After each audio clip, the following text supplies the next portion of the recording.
Woohoo, we're recording. Well, good morning, guys. And you had a lot of questions about upcoming assignments, and you had some questions about what's going to happen on Friday since we don't meet. You have your own finals there, and whether I need to extend that due date from Sunday to potentially the Wednesday when we do meet. I'm loath to do that because that's a full week that I have to extend. I don't want to crowd up the other end. But at the end of this session, if we all feel that we've done the job and got enough to be able to do it, we might let them stay where they're at. We'll discuss this quickly at the end. But what is due tonight is something about a just society. And let me switch out right now to the assignment so that we are clear on what you're being asked to do.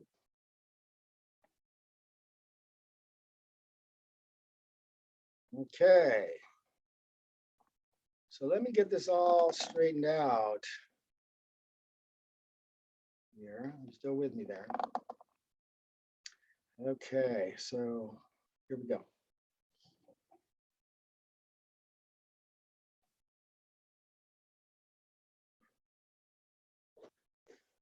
So this week we got a couple assignments that we want to kind of go over. Look at how much you guys have already done. Minoans, Mycenaeans, Archaic and Classical Greeks, Homer, epics, Sappho, poetry, art, architecture, quizzes, all that kind of stuff. But this is the one that is due tonight, so I want to open it up. Is everybody seeing the same thing? Discussion, Plato's Just Society? Thank you. You'll see here that there is a brief video discussing this, but I want to really kind of get into this and talk about it at length rather. And here is your prompt. It's going to ask you whether you agree. So I'm not so concerned about what Plato wrote. I want you to know what he wrote, what he was thinking, but should individuals be placed into a social or political position based on their innate strengths? You are going to be asked to agree with some of what Plato says, or all of it, disagree, or qualify it. I agree with some of it, but not with other aspects of it. And so we're going to get started on that right now.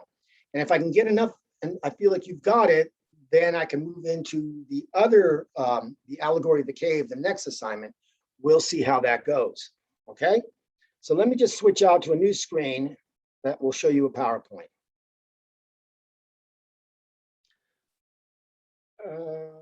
Yes, you should be seeing that PowerPoint with a little slide there that shows you the pre-Socratics and the Socratic philosophers in sculpture. And we've talked, and hopefully you've done the assignment, and even if you haven't submitted, you read about these guys and listened to my lecture. Parmenides and Heraclitus and Pythagoras and Leucippus and all those guys that we talked about, Thales, their philosophy is really dealing with the natural world. Not just this world, but the cosmos, the universe at large. They're starting to shift away from mythological or supernatural explanations of existence, of nature itself, and starting to observe and starting to measure and starting to calculate, and then being able to predict. Truly the beginnings of a kind of scientific method, a scientific approach, rather than a supernatural, mythological, or superstitious approach to things. And while these philosophers are focusing on the universe, on the cosmos, on the physical aspects of all of nature, there's going to be a major shift. And that shift is going to occur with this individual named Socrates. And there was a real Socrates, and he was born in 469 BCE. He died in 399 BCE, pretty long life for somebody like that, about 71 years. And he was a well-known figure in Athens, being both a citizen and a soldier in the wars, the Peloponnesian War against Sparta and others. So he was rather well known. What we get about Socrates and what he thought really comes from his student, Plato. Most of what we know about Socrates comes from Plato, but there are other authors out there, playwrights in particular, who also make mention of Socrates, often as the butt of a comic joke. And just like today, when we have famous people or politicians or celebrities, whatever they may be, often a lot of the humor is directed at them, makes fun of them, ridicules, hopefully in a lighthearted way, others sometimes rather caustically. But this notion of somebody like Aristophanes, whom you will meet, a comic playwright, will often have Socrates as a character and make him kind of the the butt of the joke. So Socrates absolutely existed. And for the most part, he was a very integrated Athenian citizen. But certain things started occurring that's going to shift what philosophy is in the West from a study of nature and the cosmos, the universe, to the study of the human being, of society, of our relationship to society, and our relationship to ourselves. And that shift is really the first time in history that it comes. So we will call Socrates the father of Western philosophy, but I'm going to say of Western moral philosophy. You see, the philosophy of the pre-Socratics, those who are studying the cosmos, those who are studying nature, what's it made of, earth and water and fire, all that kind of stuff. There is no moral quality to that discussion or to that investigation. And when I say moral, I don't want you thinking about it as like a Christian morality in that sense. But it's a moral and ethical approach to our condition, to our involvement in society and all of that. One should understand that in nature, there is no morality. When the lion goes out and kills the zebra, we don't, for to devour it, we don't say that's an immoral act. We say that's the nature of the beast, if you will. That's what happens. But human beings apply morality to conduct, rarely to nature. We don't say when the avalanche comes and kills people that was immoral. We say that was rather sad and all that, but not like there's a morality. And I now want to move to this idea of morals and ethics. And all of you have used these terms before. I'm sure that's unethical or that's ethical, that's immoral or moral, whatever it is. But I want to really kind of get a distinction between the two so we can understand what Socrates is really going for. So here's a chance for you guys to get involved and tell me, is there a difference between what we call morals and what we call ethics? And if so, what are the basic differences between those two concepts? Anybody want to know? Raise hands so I can see you on my screen and can call on you. Remember, always dare to be right. Tina, is your hand coming up because you're moving up on my screen? Anybody want to take a stab at the difference between morals and ethics? So can I go? Yes, please. So morals, I think, is more of like a personal thing where it's like you set your own morals, like what you want to follow, your personal beliefs. Whereas ethics, I feel like it's a more like general thing, like not individual to itself, but more like not individual to itself. More like a social concept. Absolutely. I think that indeed that is a part of the distinction. Anybody else want to add to that? Elaborate on that or offer something else? Okay, I think that you're touching on it, absolutely. And I'm not the first or last word on this either, but in a kind of a simplified form. When we think of morals, they're usually things that are given by some divinity. And they usually deal with things like good and evil. When we talk about ethics, these are handed down by the civil state. They're like the laws, the legislation, the statutes. And so we speak about ethics as being right or wrong. To make it more distinction, I think about it this way. We've had a president, for example, in the past, and probably many, who committed adultery. They cheated, they were unfaithful to their wife. That is considered in this culture, as in many cultures, as immoral, not good. But can you be put in jail for adultery? No. Because it doesn't violate ethical laws, the laws of the state. Now, sometimes in a culture like ours, both the moral and the ethical law cover the same thing. But if you think about morals as good and evil, as in a sense set up by the gods, and ethics as right and wrong action as determined by the state, I think we'll have a good working plan with that. So did we understand that? You can give me a thumbs up or nod ahead or ask me to explain it again. All right. Socrates is going to shift from the natural world to the world of morality in human conduct and to the world of ethics in human conduct as well. And Socrates knew that based on some of these pre-Socratic philosophers, these guys who are looking at the cosmos, at the universe, and are starting to discover a kind of order to it. that we are measuring planetary motion. We're testing things with a hypothesis and empirical data. Once that started, Socrates couldn't go back to talk about humankind and society in that rather divinely inspired way, gods, goddesses. We move away again from the mythology, just like the pre-Socratics did, to a kind of a scientific approach to the study of human beings in society. And on that level, what is good, what is evil, or what is right, and what is wrong.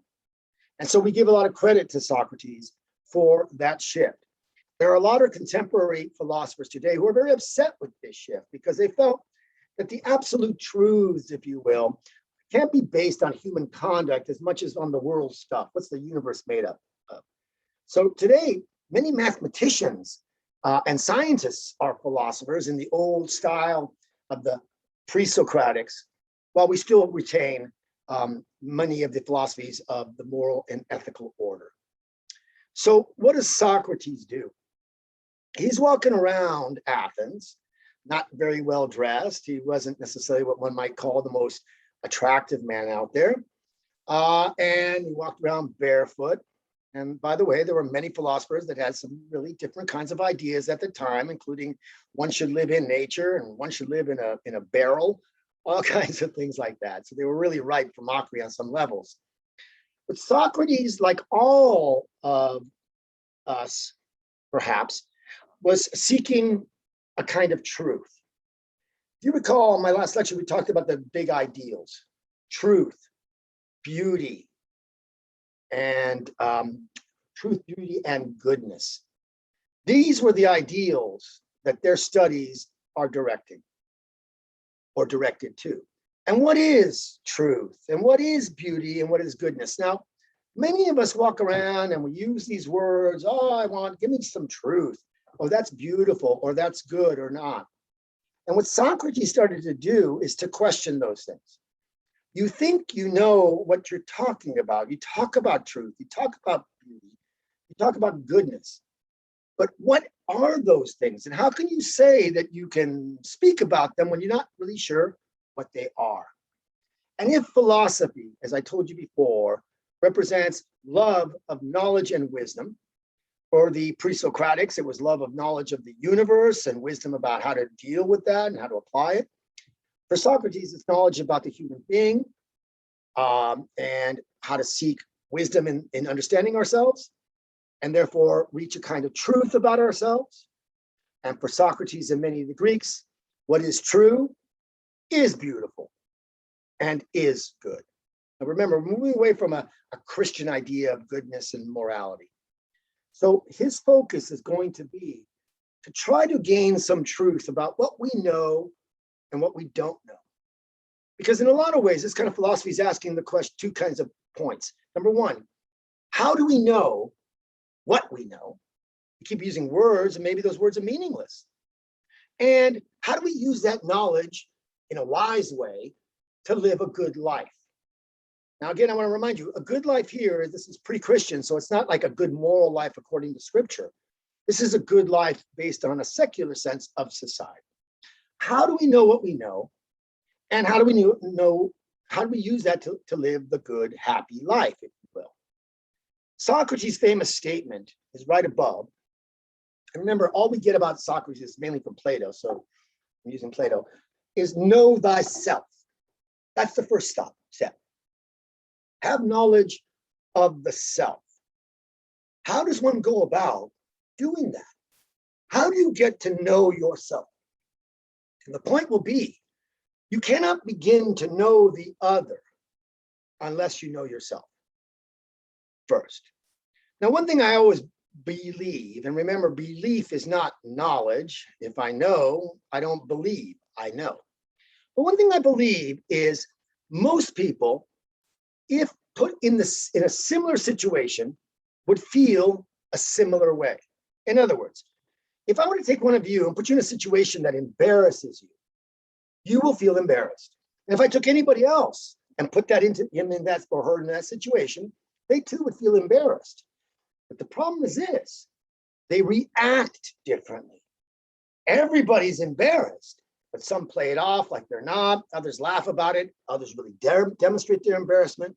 And what we start to look at is not how they're feeling, what's inside, but how they're reacting. You may get caught up in the facade they're putting in front of us, and the illusion and the pretense, whatever it is. I know you all have a stomach, so I know that you're all going to feel hunger at some point, no matter how you play it off, no matter how I'm not hungry, no. And so knowledge of self leads one to be able to begin, hopefully, to understand someone else on those levels of basic feelings, if you will. And we're not talking about aberrants. We're not talking about sociopaths. I'm not talking about psychotics. I'm talking about your average run-of-the-mill individual, a person who is capable of knowing themselves, as opposed to, let's say, a psychopath or something like that. So that first step is to know oneself. And Socrates also said the very famous statement.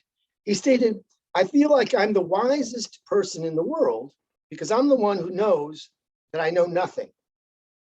That everything is an exploration to try to know things. Remember, love of knowledge and wisdom. So how do we know what we know? What is truth? What is beauty? What is goodness? So let me take you through a few of these steps in terms of things like truth. Now, what we get about Socrates is in the form of what's called dialogues, two people speaking, like in a play.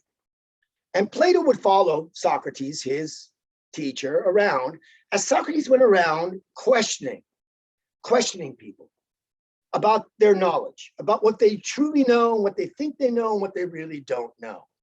Many of the people, his pupils, I should say, were the children of very wealthy Athenians. And so here's this teacher asking questions. What do you know? Why do you say that this is good? What is goodness? And going into a dialogue, trying to explore and gain the truth of what goodness is. Often, depending on the pupil that Socrates is having the dialogue with, his name might be the title, if you will, of that dialogue. So when you get a dialogue like the Meno, Socrates is speaking to a student by the name of Meno. And through this Socratic method, this method of questioning and answering and trying to get closer and closer to a truth, we start to discover certain truths. Truths about what we know, truths of what we can say we know, and truths about what we probably do not know. So the Meno, for example, asks the question, what is virtue? Virtue is just another word for, let's say, goodness. Now, many of you go around, I'm sure, and you say, God, this is a good thing to do, and this is a bad thing to do. This makes me a good person, this makes me a bad person. But what exactly is goodness? So one might think that the actions of another might be good or evil, let's just say. So when we think of people in history, when we think of people, for example, Osama bin Laden, who on 9/11 killed many, many innocent individuals. We might look at Osama bin Laden, I think we should, but we might look at him as an evil person. He has done an evil act. But does Osama bin Laden see himself in his action as evil? I would say no. Perhaps he felt that what he was doing was a greater good, a kind of freedom, throwing off the yoke of what he may have thought was American oppression and restriction. So we look at the act and say that's evil, but does anybody themselves choose to do evil? Did Osama bin Laden, in that case, say, I know that this is an evil act, or did he say, this is a good act? And apply it to yourselves. When you say, what I did was good, is it based on your own perception of what is goodness? So Socrates is going to go to the point of suggesting that no one really does evil. No one would choose to do evil. They all choose to do good. But there's a problem there because one man's good is another's evil. It becomes kind of relative. So as we go through the dialogue and get closer and closer and closer, we come to a kind of definition, a Socratic definition of what goodness is. And in a nutshell, if I can. Goodness is knowledge of the good. So for example, if Osama bin Laden had done this act, and that had led to the very things that he hoped to achieve, whatever they may have been, then one could say, well, he had knowledge that led to a good outcome. But as we know, he was killed. And the things that he was trying to achieve have not come to fruition. So he didn't have the knowledge of the good. He was ignorant of that. Ignorance means lack of knowledge. It doesn't mean have anything to do with stupidity. Ignorant of that. So when Socrates says goodness is knowledge of the good, an individual, whatever actions they take, that they understand would lead to the benefit of self and others, one could say that's good. But which human being has that kind of knowledge? Who can foresee the outcomes and therefore have knowledge of the good in order to enact it? Very few of us. So that knowledge has to be above and beyond, if you will, the individual. Not to say that it's a godlike knowledge, or often we do describe God as having omniscience, all-knowing. So ours is a stumbling and a journey and an unfolding to try to get to understand the knowledge that is necessary in order to be good. And therefore, the opposite of this, ignorance, remaining without knowledge and choosing that, is a kind of evil. Not that he really dealt with that so much, but I just wanted to talk about the Meno a little bit about these ideas of goodness and how they're brought out in one of his dialogues. Let's take the idea of truth for a moment. We all use this term. What is it?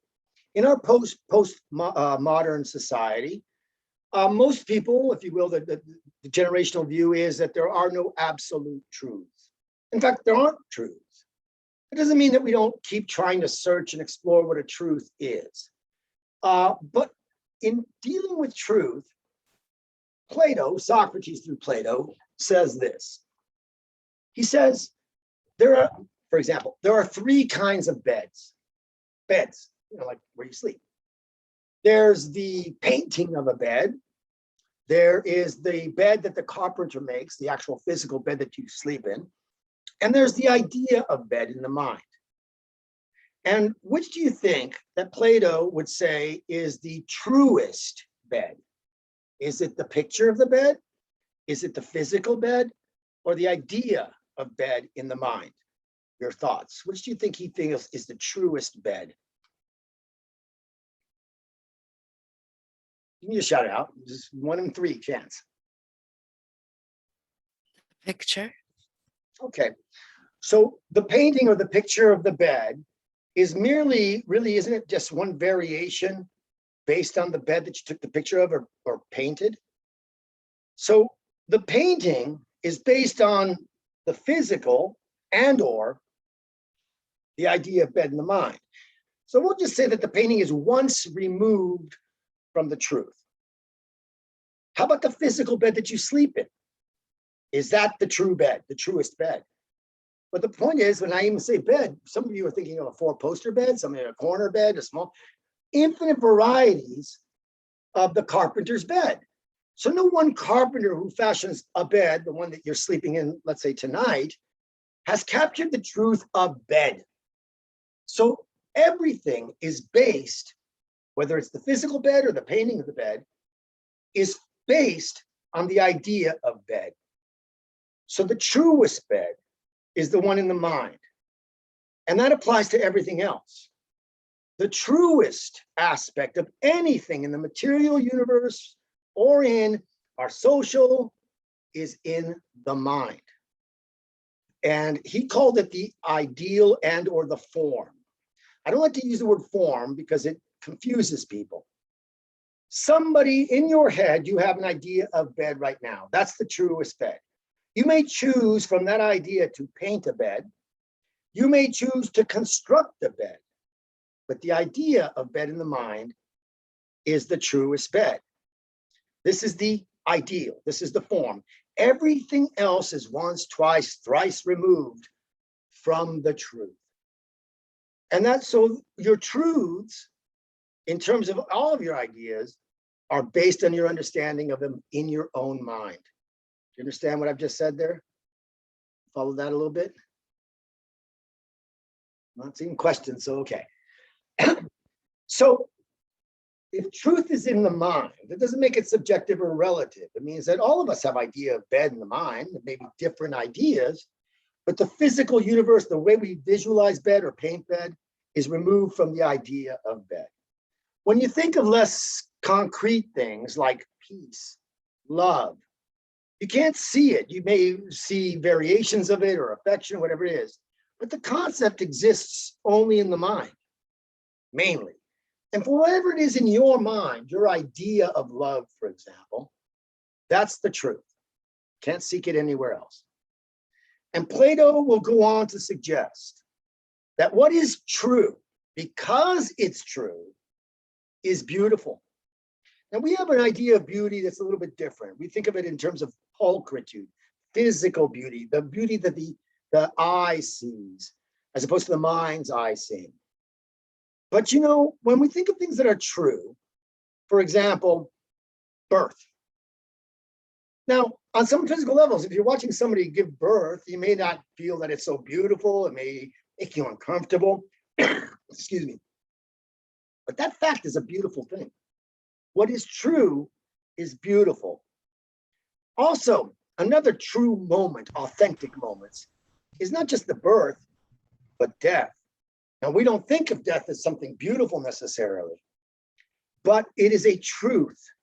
A person is alive, born, a person dies. These are truths.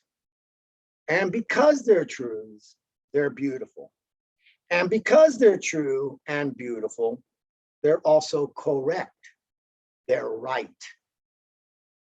Just as the pre-Socratic saw a kind of an order to the universe, Socrates is suggesting there's a moral and ethical order to our society. And we have to discover what that natural order, ethical, moral order is.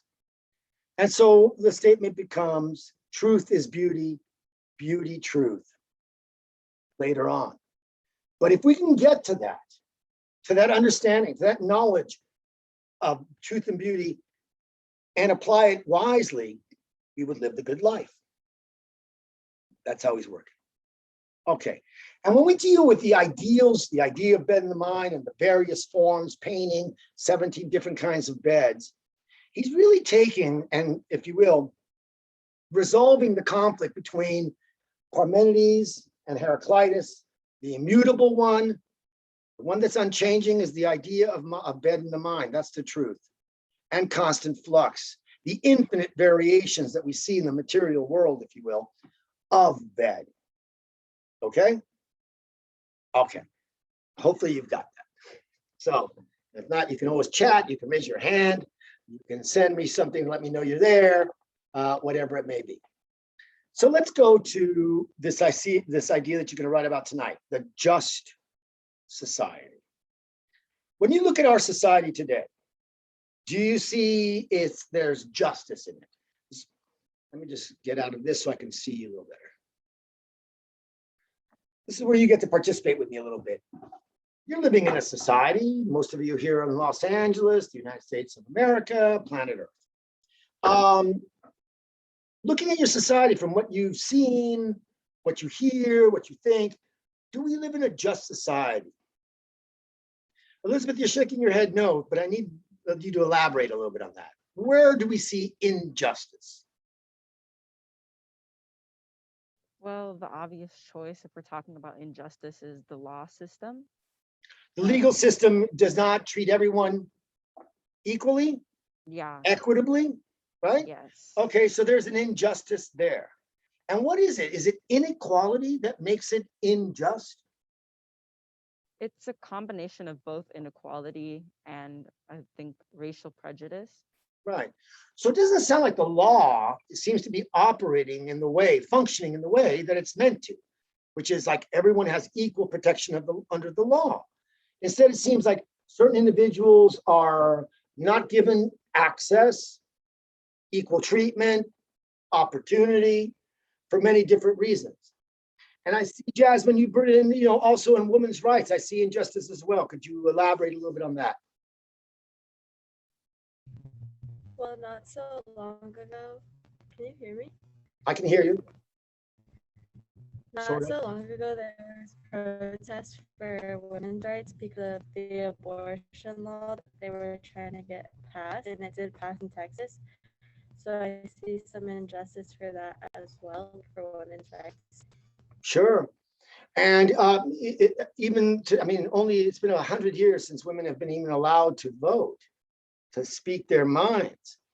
And perhaps the idea, get back to Plato for a moment, of woman in the minds of society, male-dominated society, of course, was a particular truth for them and then enacted. So, for example, how did people view women in society prior to the equal rights, hopefully, that we're starting to achieve in ours today? But what was the role of a woman in society?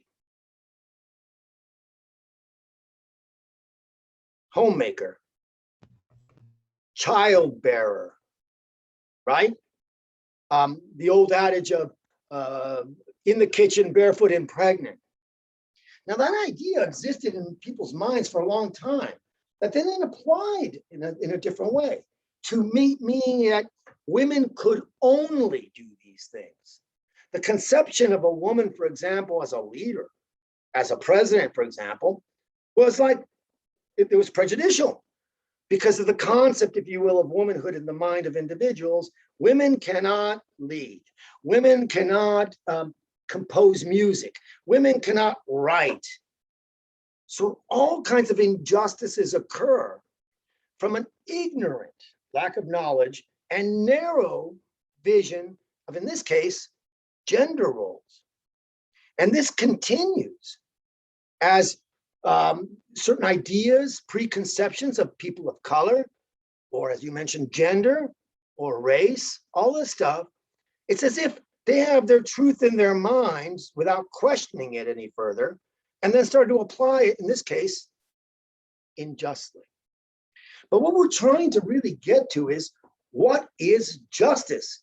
If we want a just society, and your statements claim that I think we do, we want equitable treatment of all people, regardless of anything else. If we want a just society, we have to know what justice is. Now, you've given me some. You guys are so smart. Equity, equality, equal treatment, equal protection. None of these old superstitions and prejudices that have turned into people's subjective truths that they use in order to oppress others, that has to go. So what is justice? How many of you can just raise hands because I can see all of you now. How many of you want American society to be more just? Right? Right? And the majority, I'm not gender profiling you, but it looks like the majority of you may identify one way or another as women. So you really want a voice, you want justice in our society. How will you know it when you see it? So here's where we're going to go. This is Socrates and Plato. They said, if you want to find justice, if you want to have the perfect just society, this was written in Plato's The Republic, which is an attempt to demonstrate how you would have a just or ideal society. And much literature has been written of this, from Thomas More's Utopia, Ideal Society. The word utopia means nowhere because we can't find one. Or if it's El Dorado or it's Shangri-La, all those mythical lands we've already studied. If we want to have a just society, we have to look not at the totality of a society, because what is a society made up of? It's made up of individuals, people. And imagine that if people, the individual, were just, and a society is made up of these just individuals, then you would have a just society. So we have to look, says Plato, at the individual, at the human being. And what is justice in the human being? And then we can apply it to justice in the larger macrocosmic level of society. So let's look at the human being. Remember, everything is about humans. What are the qualities of a human being? Well, one thing is we have brains, right? You have brains. Yes? What do your brains do? Guys, these are the easy questions. What do brains do? Think. They think. And do they just think about anything, or sometimes do they have a kind of a focused thinking in order, let's say, to solve problems? Right? We use our brains. You're using them right now to try to figure out what I'm talking about and when this class is over, but also in the math, how to figure this out. So that's the reasoning ability, to find reasons for things, logic and the scientific method, all that intellectualism. It's not just mere thinking, because everybody thinks you got that. I remember when my son was 4 years old, I'm driving him. He's in the back seat in his little car seat thing. And I keep looking in the rear view mirror at him, and he's looking out the window, and he's got this very pensive face. And he's like, he's studying the world, that's from my perception. And, he's looking, and I'm thinking, oh, he's got to be thinking about Plato and Socrates and the world, right? So finally I look back, I say, Ian, what's his name? Ian, what are you thinking? And he says, candy. So I wish we could get that to that level of thinking. We all think profound thoughts. No, but we have a reasoning ability. That's one part of our nature. Okay, we got that brain. What else do we have? Well, we have the physical aspects of ourselves, not the thinking, but the appetites. Appetites. And appetites are not just about food and sex, but appetite can be for accumulation, for consumption. It could lead to greed. It could lead to, I want more fame. I want more cars. I need a Hummer, even though everything is flat in the valley. All of this appetite. I want more. And then there's another part of us, isn't there? And that's what we're going to call the spirit. Not like a ghost or anything like that, but that emotional part that animates you, that gets you excited about things, that makes you want to change things, that makes you want to sometimes fight, sometimes run, sometimes be a causer and be an activist and change the world. Spirit, when you're on a football team or any team, and there's this esprit de corps, you guys, we're going to go out there, we're going to get together, all this emotional stuff.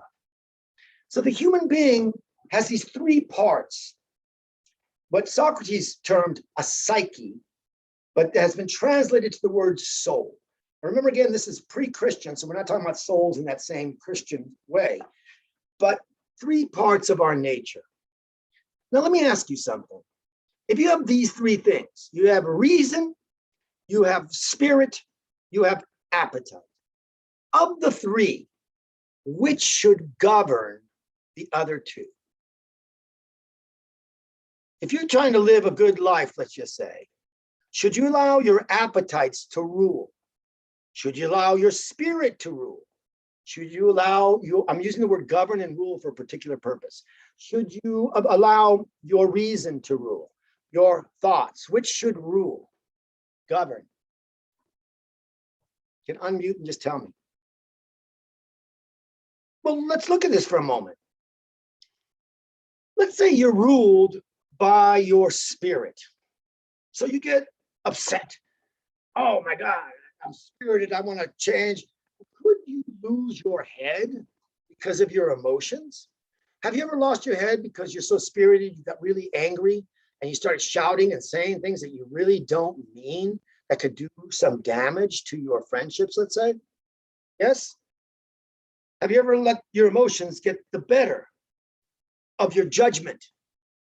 Sometimes as young people with a sense of immortality and risk-taking, sometimes we don't think very clearly. We don't judge things very well. We're not sure about outcomes. And we may engage in behavior that is deadly or risky or whatever it is, because we're all pumped up. So should spirit rule? Do you want, for example, a president who allows his spirit to rule his judgment? You might end up with people getting fire and fury. What about appetite? This idea of hunger and thirst and sex and accumulation. I want things, I want things, I want things. Should that rule? Let's just talk about it on a basic level appetite, like physical appetite, like hunger. How many of you have ever known you shouldn't eat this or so much of it, but just said, forget it. I'm eating it anyway, right?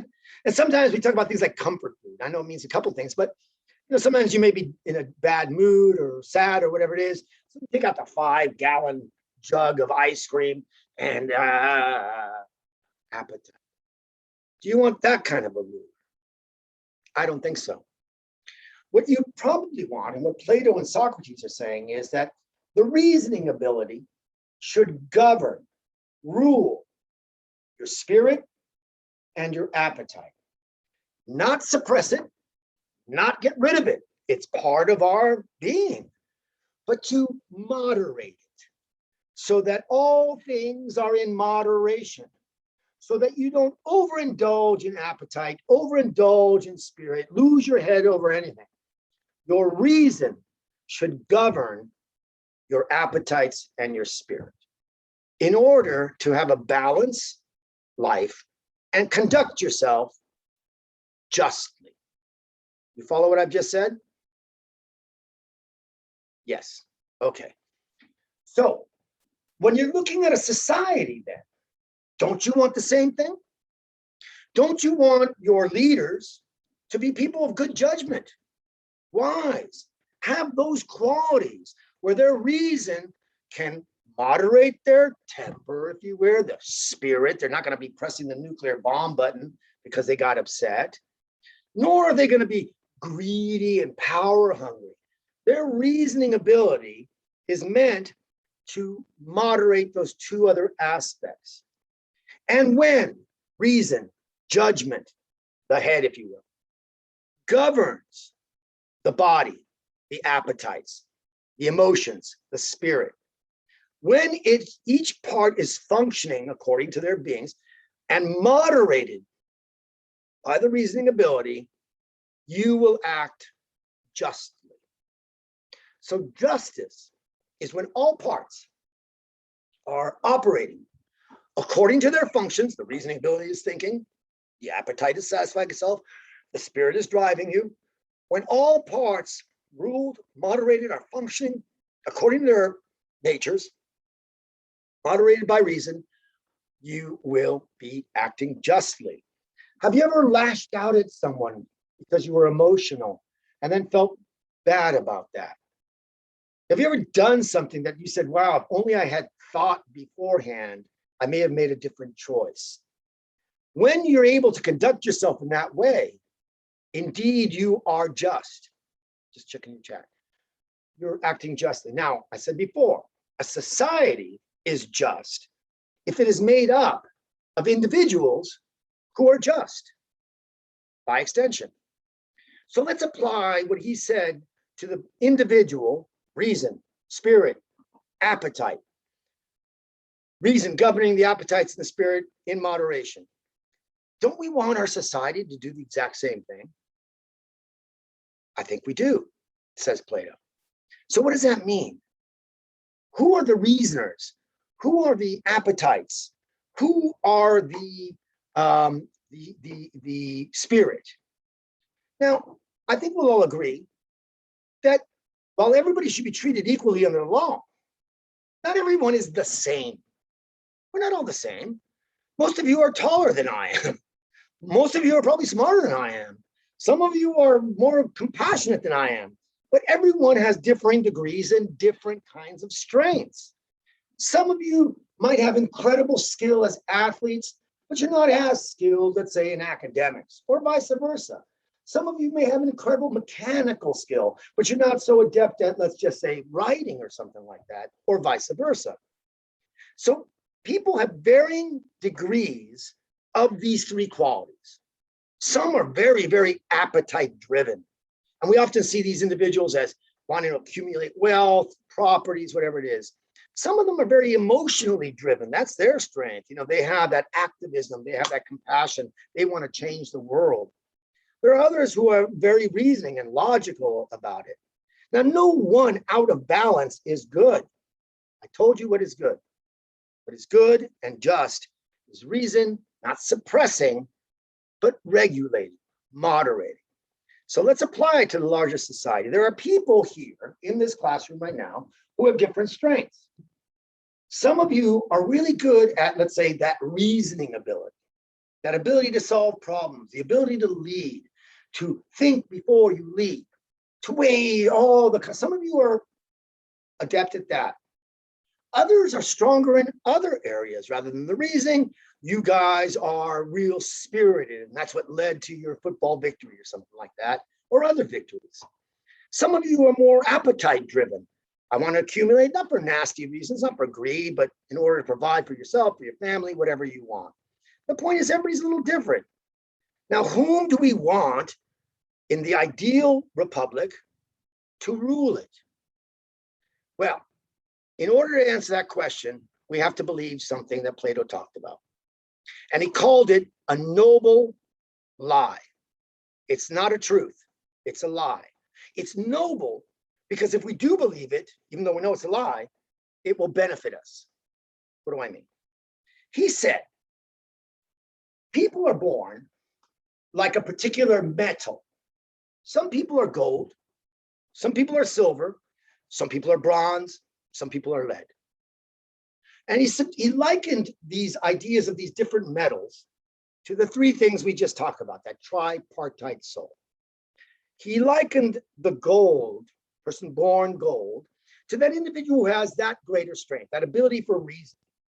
These gold people, born with this ability, this greater ability to reason and to judge and to be logical, these gold people should be our kings, our philosopher kings.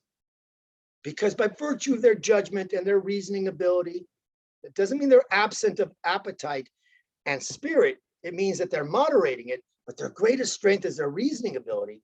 These people should lead. Other people, the silver people, they're often like the spirit.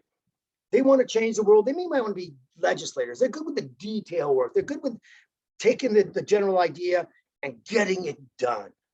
So these silver people should be placed in a different position in society. Let's say they should be legislators and senators or whatever it may be, businessmen.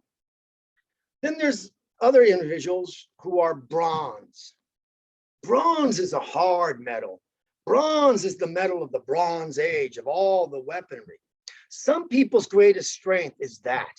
They're strong, they're brave, they're big, they can protect. And those who have their greatest strength is bronze, this protective quality, should be the guardians of our city. The gold should rule. The silver are the bureaucrats. The bronze are our warriors. And lastly, there's lead, a dull, malleable metal. And that's the rest of us. We're the laborers. We're the dig-ditchers. We're the farmers. So if in the human body, in the individual, reason should govern the passions or the spirit, appetites, so too in a just society, that our leaders need to be gold, philosopher kings. Their greatest strength is their judgment, their wisdom, their knowledge. So let me ask you something here in America, because we are in America, right? The President of the United States, what qualifications does the president have to have in order to run for president or even be elected? What are the qualifications that you have to be president of the United States? Be a citizen. You must be not a citizen, but you bet naturally. In other words, you were born here. Yeah. Absolutely. I wasn't You have born to be here. like I am a certain citizen, but I age can't run for office. And what's the other one? you have to be like 35 or older. 35 years older? old. Yeah. So somebody like AOC can't run. She won't even be able to run 2024 because she'll be under 35. That's the requirement to be the leader of the most powerful nation on earth. You have to be 35 and born here. Do you need a PhD? No. Do you need to know the Constitution? No. Do you need to know anything? No. Are we creating a republic where our gold is not necessarily the greatest strength is reasoning, judgment, or that? Well, certainly the criteria to be president doesn't address that at all. And it's no wonder that sometimes we don't have necessarily very good presidents or very wise presidents or very just presidents, perhaps. Okay, so who should rule? The gold. Who should be the bureaucrats? The silver. Who should protect our cities? The warriors. And who should be the workers? The lead. And if everything is working that way, if we have a society wherein our rulers are that reasoning ability, our bureaucrats and business people are that silver appetite ability, I'm reducing it to that, are the changes of our society, the visionaries are the spirit, and the bottom level is the lead aspect. If that remains, you're going to have a just society, says Plato. But there's a problem with this. In order for this to happen, no one can move from their position. If lead wanted to be gold, if the worker says, hey, I want to move upward, I want to be king, without the qualities, it could produce chaos. And worse, if somebody who is gold, who has that inner greater strength of reasoning, is not allowed to do that, but instead is underplayed by being placed at the level of lead as worker, what will miss out? So for this to work, everybody is stratified. There's no social movement, no upward movement. We don't want downward movement. Chaos, injustice, says Plato, is occurring because all of this, people aren't being put to their strengths. Now, that's fine and dandy, I suppose. And it seems theoretically, yeah, we want people at their strengths. But who's choosing? Who's recognizing? Who's doing the placing? Who's the individual who looks at, I'm just looking at Susan past me right there, and saying, Susan, you are gold, so you're going to go and be philosopher king. And Lensley, you are silk. Who's deciding these things? And when we just talked, you talked about women's rights. Women were viewed as lead at best. And what if a woman says, no, no, no, I think I can lead a country? So my question about this, if we stratify like this, how many voices, how many insights, how much wisdom, how much judgment has been lost because we view women's strength in a limited way? In the kitchen, having babies, or people of color who have not been given access and opportunity because they've been deemed by the state for some reason or other to be only capable of doing this, only capable of doing this. Now that attitude certainly remains in our country. And it's tragic how hard it must be for a person who's been placed by society by virtue of their skin color, their eye shape, their hair texture, all these silly things, and not allowed to move.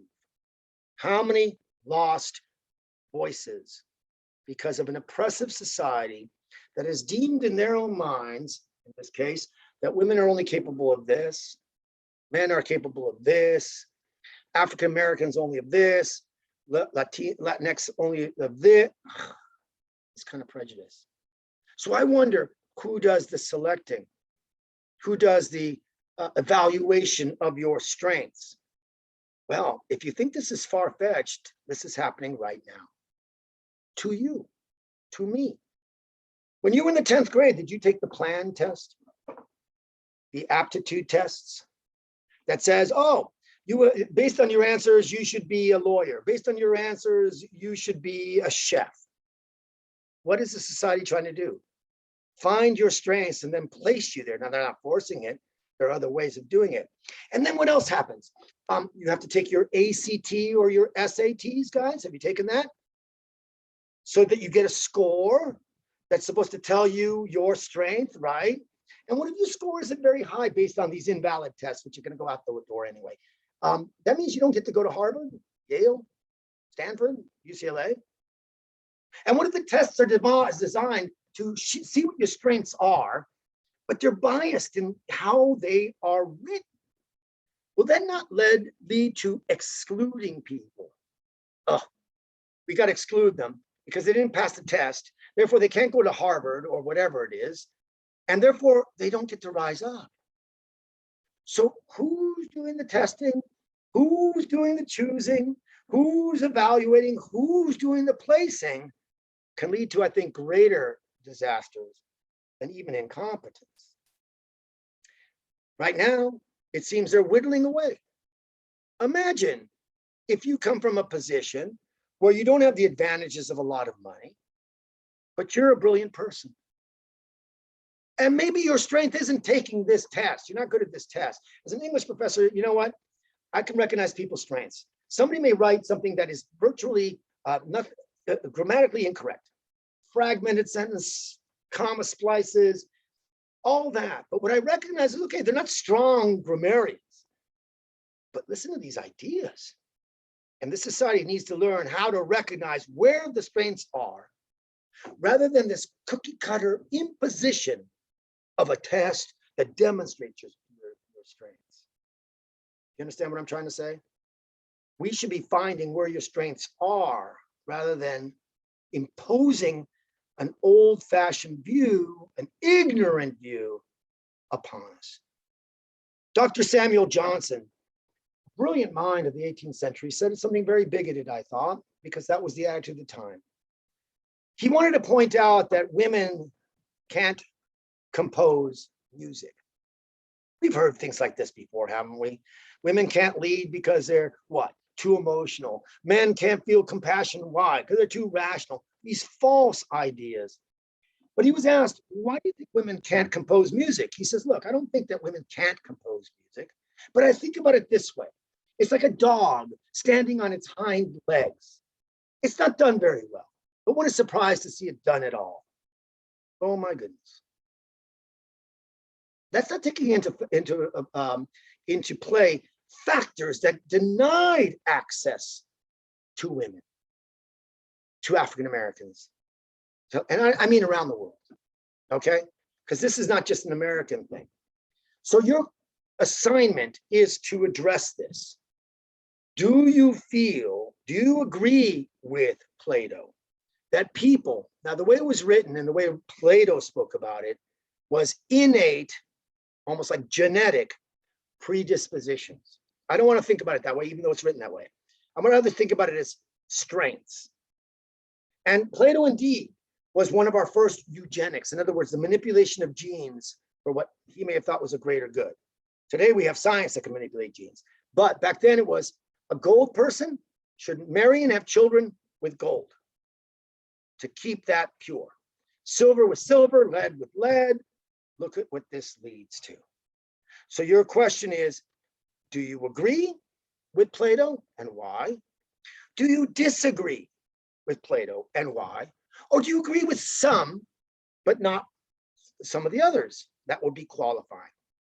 When you go to university and you ever get a question that allows you, asks you to say, defend, meaning agree, challenge, meaning disagree, or qualify, always opt for qualify. There's usually some good ideas, some bad ideas, but remember, the people who read your essays are human beings, so that usually works. Think about it along those lines. Are we kind of clear on that? Okay. So in order to find the truth, we have to explore these kinds of ideas. If we want justice in our society, we have to find out what justice is. And that definition came out in the Republic.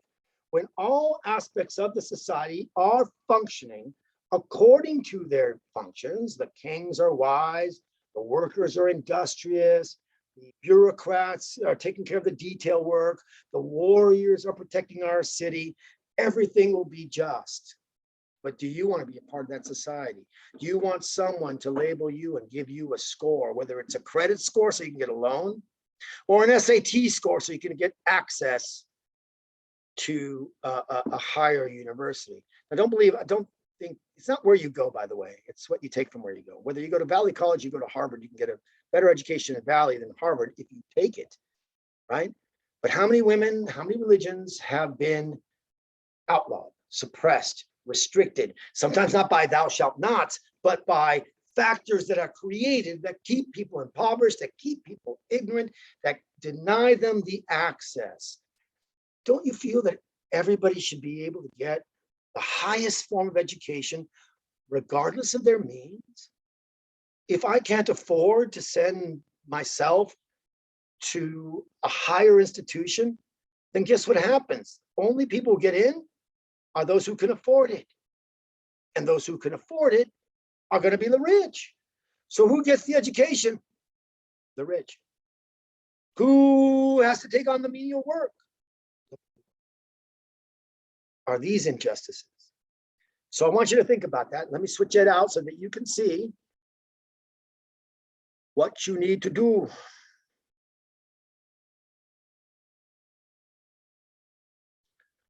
Your question, and there's stuff here. There's a video on the Republic that's going to kind of, again, talk a little bit about what I've said. It's brief, so watch it. They're going to liken the tripartite structure, reason, spirit, appetite, to aspects of the human body. Remember, the human being is the measure of all things. If you want to find justice in a society, you have to find justice in an individual. And individuals who make up a society, individuals are just, the society will be just. So he likened it to parts of the body. And so your appetite, obviously, stomach. The spirit is your heart, coraje. Courage means heart, coraje. And the other part is the reasoning of the head. So they talk about that. So there's a little brief kind of let you know what we've already talked about, maybe help you to understand that also. And then this is all you. I want your view. Do you agree? Do you disagree? Do you agree with some and not others? After you post, then you have to respond.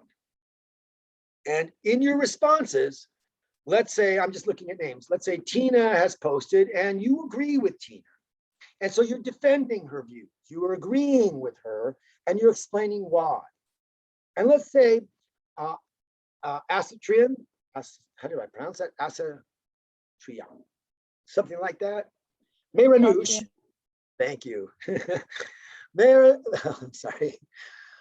Meranush says, I disagree with Plato. And if you disagree with her, you challenge her politely, intellectually, dispassionately, no odd hominems, no ad hominems, no calling of names. You disagree and explain why. Or maybe you agree with some and you disagree with others. I agree with some of these, but not all, and discuss why. So first is the entry. Do you yourself agree with Plato, disagree, or both? A little bit of each. And then with your peers, do you agree with what they're saying or disagree, or some of it you agree with and some of it? Are we relatively clear on this? I'm getting a chat here. Do we use those terms or can we just use agree or disagree? I leave that up to you because this is your point of view. So probably agree, disagree is very clear to me. But if you want to say, I got a challenge or I've got to qualify, you can use those terms. I'm not so interested in that. And so that's what you're doing here. Now, we're running out of time. Let me get out of this share. Now is the time to ask me questions about this. It's due today, tonight. Do you understand what the assignment is asking you to do? Okay, you're all nodding. Robert, do you understand? Sorry to target you. Okay. And don't get hung up on this, right? This is all your points of view. Don't worry, I'm not looking for, did you put the semicolon in the right place? No, I'm looking for your ideas, your thoughts. So don't be hindered by these other kind of rules of the SAT system, all right? We'll do that. Can I move on? Okay. Now here's what I'm going to do. Since you just got this lecture today, I'm going to change the due date. I don't like to do this. You can imagine why. At least until tomorrow, so that you have some time to think. We won't see each other on Friday. And your midterm exam that has an essay and has 20 multiple choice true false questions in there is due on Sunday. I'm going to leave it where it's at for right now. I won't get to see you on Friday. It was slated so I could get into that. But I want to see what you can do. There are videos there that explain and other things. But let me do that right now since I have a little bit of time left. Okay. So the Plato assignment will be due tomorrow? I'm going to, after this class, I'm going to switch it from due tonight, just get it done tonight, to tomorrow. I just want to see some of your better work, so I don't want you rushing. And remember, Submitting something always gets you some points. Submitting nothing doesn't. So I don't want you being shy or this or that, or I don't know. I also don't want you giving me a bunch of hooey, but make the attempt. I'm on your side. I can glean if you're getting it or if you're not. And if you're looking at it practically, you're going to get some points from that. So I'm going to probably switch it to tomorrow. I should say probably. I'm going to switch it to tomorrow night. 11:59 it closes. Try to get it done. And whatever you do, don't blow it off. Remember, success in life is two things: showing up and paying attention. Let's move on. The other one, and I may, depending, but I don't like to keep doing this, switch it out, is this. I'm running out of time. Any other questions while I'm looking? There's one in the chat. I'm sorry? It said on the assignment that's due Sunday, it says it's closed until like 12 p.m. Or like it's The- locked. Is it going to be locked before? The assignment that's due on, oh yeah, if you look at your syllabus, Elodie, it shows you when the things are available. So let me open it up for you. There's Okay, also, what if we won't be like home on the weekend at all? how come? Because it's usually my mom will like take me somewhere. We'll get home around like 9 p.m. Okay, so that's particular to you. I thought you meant the whole class. No, but you can see. No, on Sunday. So listen to me for just a second, Elodie. On October 14th, it will be available. It will open up tomorrow at 12 a.m. And so you've got about 4 days. But I might have to change this because not just you, Elodie, but many people, maybe it's just too quick and they need more information. I'm going to leave it due on Sunday, and then I'll see what happens, and then we might be able to extend it. But don't count on it. So do the work as best you can. If I do extend it, means I reopen it up. It will be for a resubmission based on our discussion. See, we're not going to meet again until next Wednesday, and we need to move forward. So let me just deal with this aspect very, very quickly. Can you share? So Elodie, you do your Sunday trip, okay? That's good. You go to the museums, I hope. You have these slides available to you, and here it is. We've discussed these three things. The Meno as well. Plato's ideals versus the forms.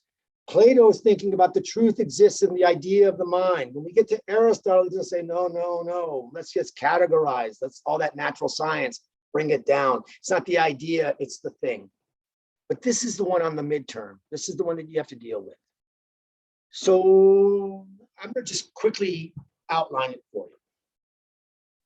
So I need to see. I got 10 minutes. Behold, imagine that you were born and brought up in a cave, in a den. And that you were born and brought up in this cave and you were attached to a wall by handcuffs, your head too. And there are other prisoners there. There's you, and you can't even look to your side to look at the other prisoners. You can only look straight ahead. You know nothing else except for this existence. Being in this wall, in this den, in this cave, staring at a wall with other people alongside. You can't look at each other. Now, above you and behind you is an opening. And in that opening is a fire. You can't see it because you can only see the wall in front of you. And there's somebody back there in the fire, and he's taking little figurines, let's say of animals, and he's making them go across the fire. So when you're looking at the wall, you see the silhouettes, you see the shadows of those things. So the first one that comes across is a camel. And you're looking at the wall and you see the shadow and you go, oh, that's a camel. You've learned that that's camel. And then a giraffe. Oh, that's giraffe. And then an elephant. Oh, that's elephant. Now you've been in this dark cave looking at shadows on the wall. And for you, those are the real things. For you, camel is that thing and giraffe and elephant.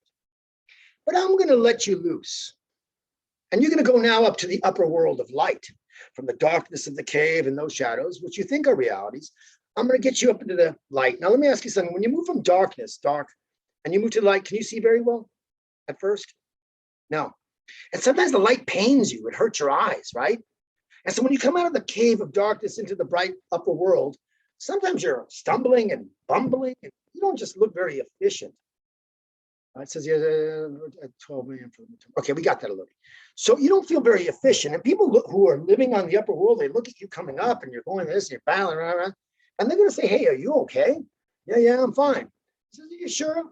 And then the guy in the upper world points to, well, if you're okay, he's pointing to now a real camel. What's that? And you go, I don't know. And the guy says, that's a camel. And you say, no, that's not. I've seen camel. I know camel. That is not a camel. Well, okay, then what is this thing? He's pointing at a giraffe. I don't know. That's a giraffe. No, it isn't. I've seen a giraffe, and so on and so forth.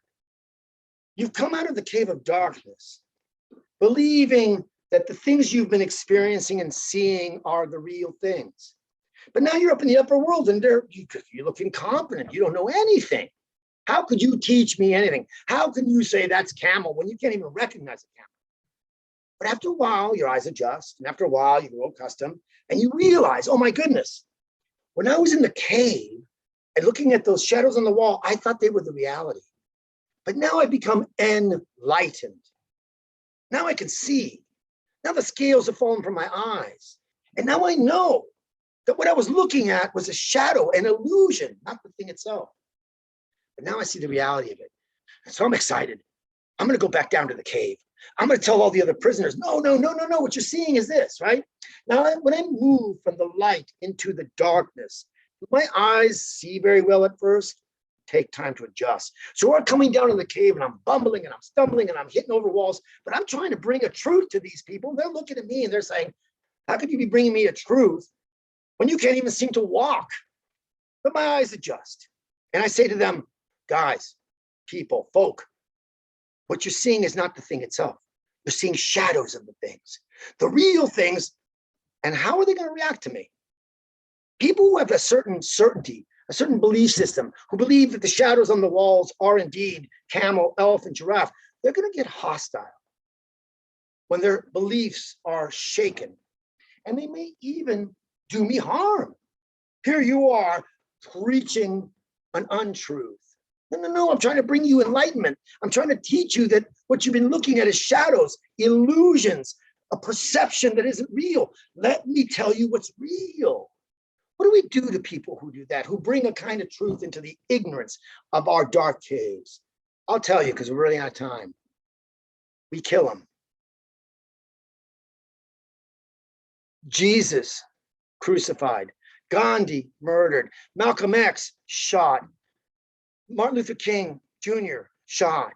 People who tried to bring the light, not that I'm saying they have it, to a world that is resistant, they're usually hostile. Today, people have certain certainties also about masks, about science, about God.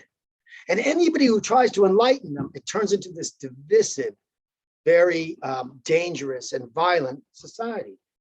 So my question for you as we're coming towards the end is, how do we know that what we perceive, what we see is not just shadows on a wall? How do we know that we've come out of the cave of ignorance into the light of enlightenment and intelligence and reality? How many of us are still stuck in the wall? Now, let me just tell you something else. The wall of shadows in the allegory of the cave by Plato has simply been replaced with a screen of shadows. Your computer screen, your cell phone, your movies.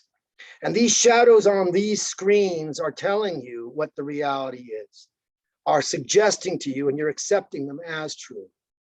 And if the TV says so, and if the society says so, and if the screens and the shadows are saying, buy Nikes, be this, men are this, women are that, this is not a reality.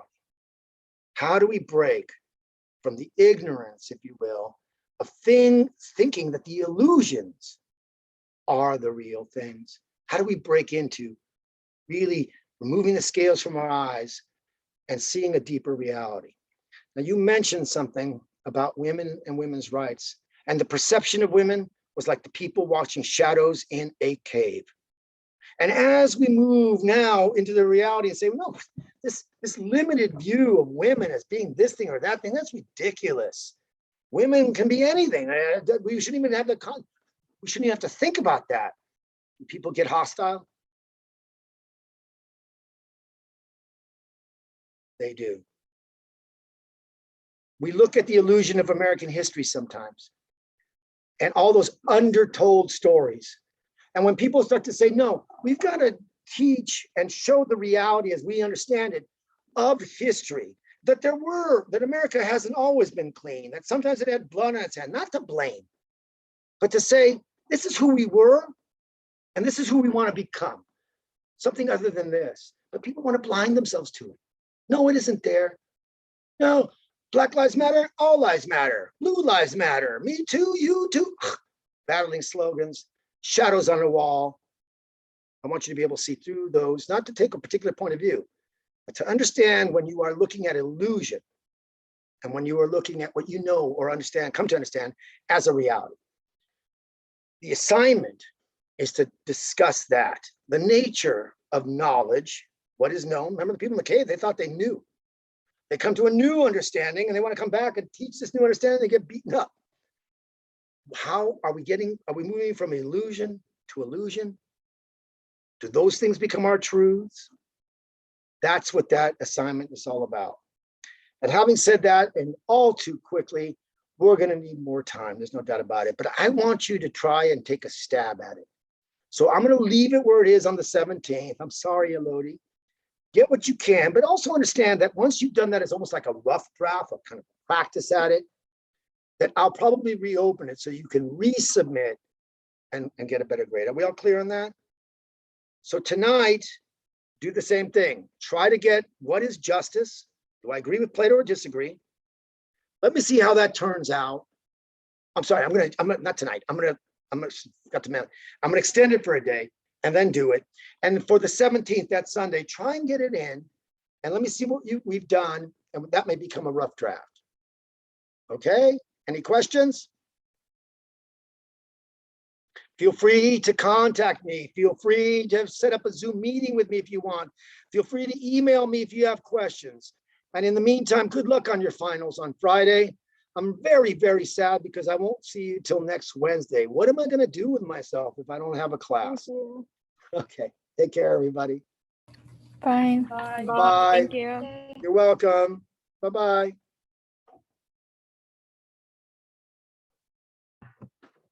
Robert, Christina. Hello, Mr. Mejia. Let me stop the recording.